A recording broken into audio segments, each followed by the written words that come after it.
This week on Silver Screen, we're behind the scenes at the theater department's next production, have a preview of tonight's dance concert, and profile our newest administrative assistant principal. Good afternoon, Dutch Fork. Today is Friday, December 2nd, and your Silver Screen report starts now.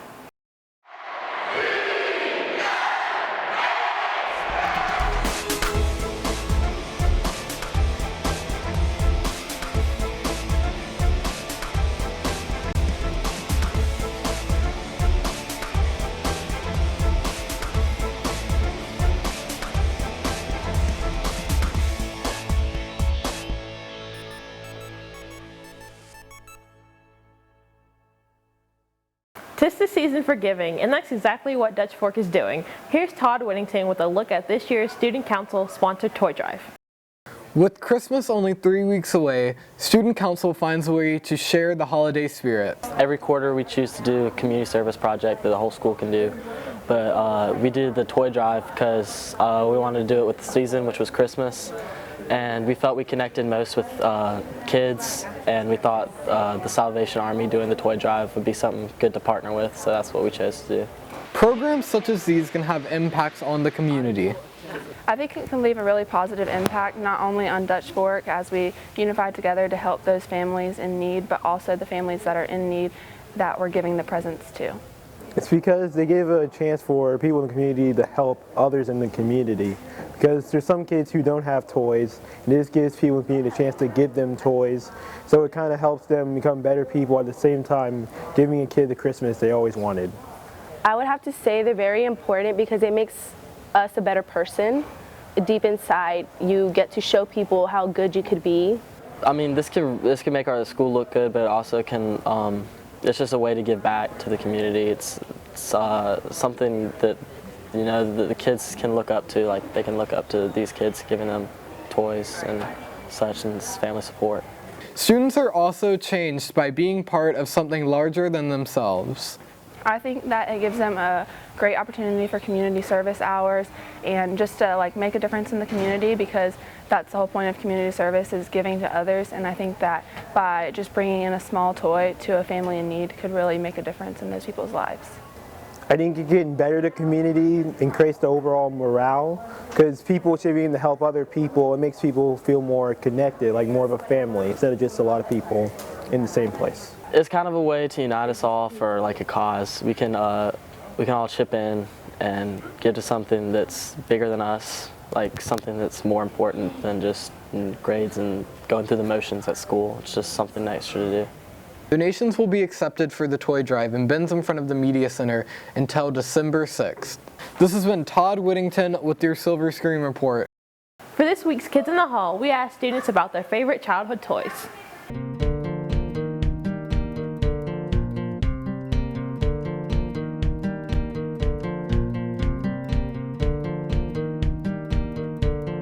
My favorite childhood toy was a football, and my dad got me when I was 6 years old. It's my favorite because he's in the Army, so we never get to do a lot. So when he's home, we always throw that football around. My favorite toy as a child was Cabbage Patch dolls because my sisters had them, so I always wanted to be like them. So I always asked for them for Christmas. I had a Buzz Lightyear figure. It was my favorite because I really love the Toy Story universe, and I also had a Woody doll, but Buzz Lightyear is better than Woody. My favorite toy was the Bratz doll because they were all diverse and they had their own sense of personality, and it influenced me to express myself in different ways. Returning this year, not as a teacher, Susan Elvis was promoted to administrative assistant principal. Thomas Aceto, one of her former students, has the scoop. Susan Elvis left last year expecting to return as the department head, but after a summer interview and maternity leave, she returned as the newest administrative assistant principal. I think it's interesting because I came in the middle of the year. I came in the very beginning of the year before students came, and then obviously went on maternity leave and then have come back. And that's been interesting to just come in the middle of a year when school's already started and the pace has already been set. So I think that's been a little bit of a transition for me in general. Elvis's co-workers and students truly believe that she helps bring out the best in them. Miss Elvis is caring and compassionate. She cares about the students, she cares about the teachers, and she just wants to help people. Her students and wanted to make sure that they that they did good. Like if I was ever struggling with something in class, she'd always make sure that I knew what I was doing, by the end of the class or after class or whenever. So yeah, I think she's a caring individual. With this new title, Elvis has many new responsibilities. A teacher in a classroom, and even with department chair, I talked content a lot, whether it be lesson plans, whether it be testing preparations, supply money, that kind of stuff. I don't talk a lot of content in that aspect anymore. I didn't even know it happened for a while, and then I noticed that her room wasn't where it used to be. And so I thought she might have moved rooms, and then I heard just one day that she was an administrator, and I got kind of hyped because my girl Miss Elvis, an administrator now. Miss Elvis was always really good at incorporating literacy in science, and I think that helped students understand the content better. This new era of Dutch Fork administration certainly has a bright future. I think Miss Elvis is going to do a great job as an administrator. She is great with students, she's great with teachers, she likes to help out in any way she can, and I think she really cares about everyone that's involved. I liked having her as a teacher. I never really had too many low grades in there. I did pretty good in her class, and thought she was a good teacher. I usually got everything in there without too much trouble. This has been Thomas DeSoto with your Silver Screen Report. Teacups talk, rose petals fall, and a duster flirts with a candle in the theater department's February production of Beauty and the Beast.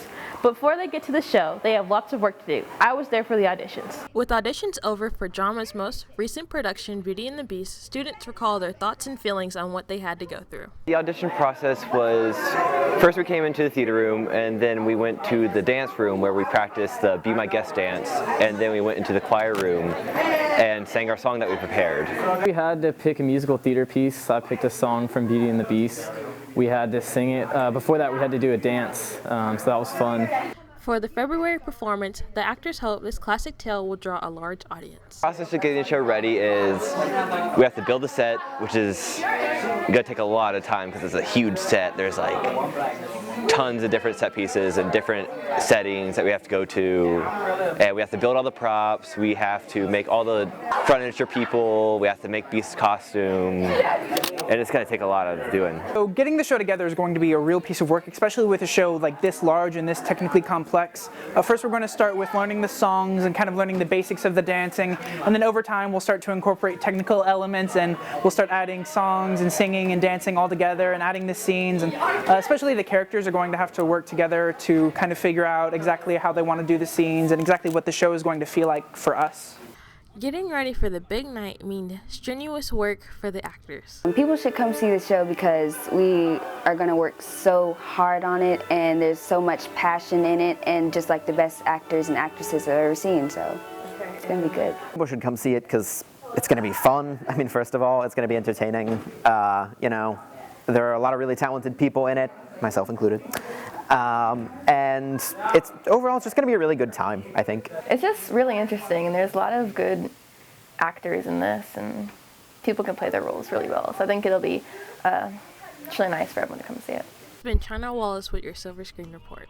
The dance classes have been working hard to put together the fall dance concert. Trey Martin checks it out. After months of preparation, Dutch Fork's dance department showcased their talents at the fall dance concert. Since August, we've been working on just different techniques, modern, ballet, African, jazz, hip hop. For the last 3 weeks in my Dance 1 class, we've really been working on their class dance.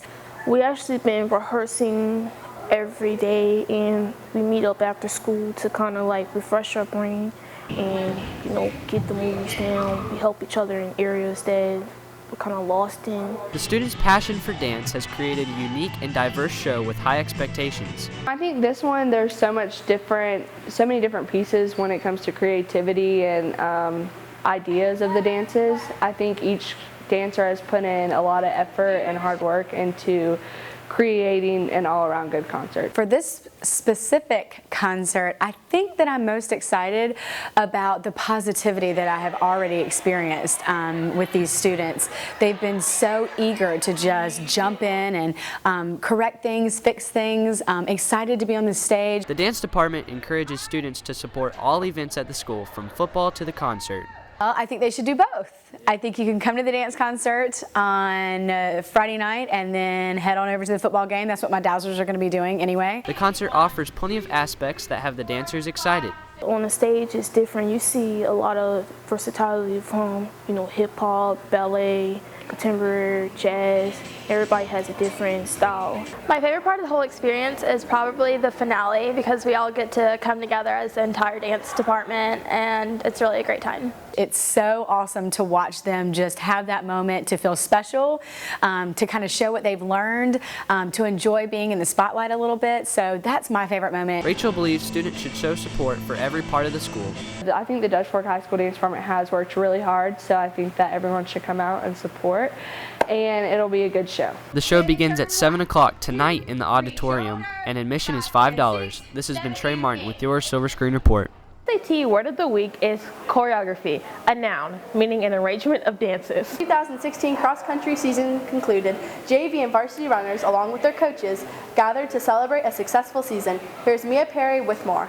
The 2016 cross-country team celebrated a long and successful season by holding a banquet in their honor. We put in the work and it showed in the end, and I'm going to miss the team a lot. This year I was in that top 7, so I actually got to run the state meet about 2 weeks ago. So on top of that, I was also an all-region runner this year. So this season was a really great one to top off the year. During this event, the team reflects on all the effort put in during the season. We had a really great season with cross country this year, and the banquet is just a good time to all come together. We've had some time to reflect since the season's ended. It's been about 2.5 weeks since state. We just get to look at pictures throughout the year. We lay out all the trophies from all the year, and we just get to celebrate each other, get some t-shirts. It's a good time to celebrate. We worked really hard during summer conditioning, and it really paid off, and I'm really going to miss the team. The banquet is a lot of fun, and it really exemplifies our season because our team's all about having fun. The seniors in particular are celebrating their final banquet of their cross-country career. Well, it's my last year, so I'm going to miss every single runner, especially the guys, because I wouldn't be here without them. I'm going to remember them every day. Cross country's been a big part of my life for 4 years now, and just getting to see it all come to a head and be over with, it's shocking, but it's also good because I never have to run again. The main thing that everyone was waiting for was the very end. They have a senior slideshow where your parents send in baby photos of you doing ridiculous things when you were younger, and you in your Halloween costumes, and then all throughout middle school and high school. And then everyone starts crying because they play a slow, sad song in the background. Yeah. Senior banquet is the toughest one just because it's sad to say goodbye. This has been Mia Perry with your Silver Screen Report. Thanks, Mia. And now for some announcements. Have you ordered your yearbook yet? Go to jostensyearbook.com to place your order for the special 25th anniversary edition of The Legacy. The Dazzlers are sponsoring Breakfast with Santa tomorrow morning in the cafeteria. Tickets are $10 at the door. Children's tickets are $5. Now to Autumn for more. Thanks, China. There will be a female self-defense class at Chapin High School on Saturday, January 7th from 10 a.m. until noon. Contact Shannon Henry at 477-6151 for more information. The Irmo Chapin Recreation Commission presents Elf Jr., the musical, tonight, tomorrow, and Sunday at Irmo High School. Tickets are $7 at the door. Visit icrc.net for more information. Thanks for watching. We'll see you next Friday for our last episode of 2016.